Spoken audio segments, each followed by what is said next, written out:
Kinumpirma ng Metropolitan Water Works and Sewerage System na natanggap na nila ang resolusyon ng pamahalang panlalawigan ng Quezon at ng bayan ng Infanta na tumututol sa konstruksyon ng New Centennial Water Resources Kaliwadan Project. Ayon kay Mr. San Gonzales, Deputy Project Manager ng New Centennial Kaliwadan Project, natanggap na nila ang resolusyon at sinagot na nito ng MWSS.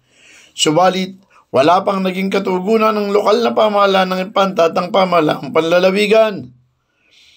Ang pangunahing concern umano sa resolusyon ay ang kalalagayan ng mga katutubo na tatamaan ng proyekto at ang posibleng maging epekto dito sa kapaligiran.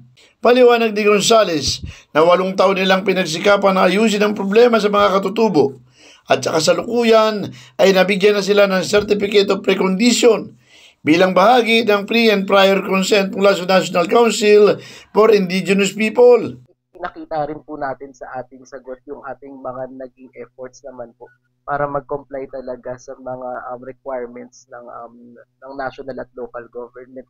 Nakuha po natin yung certification precondition bilang parte ng free, prior, and informed consent process sa NCIP para po sa ating mga katutubong kapatid. Nakapag-release na rin sila ng 160 million royalty sa mga Indigenous Peoples Organization at maging ang 66 na pamilya na direktang maapektuhan ng proyekto ay tumanggap na rin ng kompensasyon. So sa pinang protected area, nag-issue na rin umano ang DNR ng Special Use Agreement on Protected Area o SAPA sa protected area na saklaw ng PM 573 at Presidential Proclamation 1636.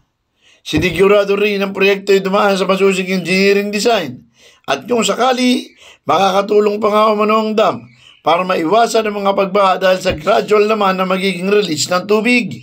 Umaasa rin ang MWSS sa pamumuno ni Administrator Leonor Bobby Cleopas na pakikinggan ng LGU ng Infanta ang kanilang mga naging kasagutan sa resolusyon. Wala naman manong natanggap na cease and desist order at patuloy sila sa implementasyon ng proyekto.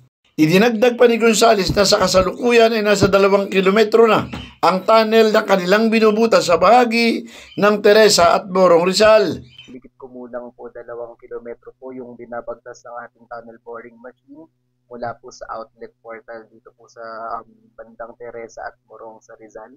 Sa atin naman pong dam, hindi pa po nag-uumpisa yung pinaka-construction ng dam at tinatapos pa po natin yung ating mga pagkuha ng mga permits o para makapag-full blast construction po tayo sa dam. So, samantala, ibinalita naman ni Mr. Patrick Dizon, Head Information Officer ng MWSS, na lumagda na sa Memorandum of Agreement ang mga bayan ng Tanay, Morong at Teresa sa lalawigan ng Rizal sa proyekto habang patuloy pa rin ang kanilang pakikipag-ugnayan sa lokal ng pamahalaan ng Infanta at General Lacar upang makuha na ang pagpayag sa naturang proyekto.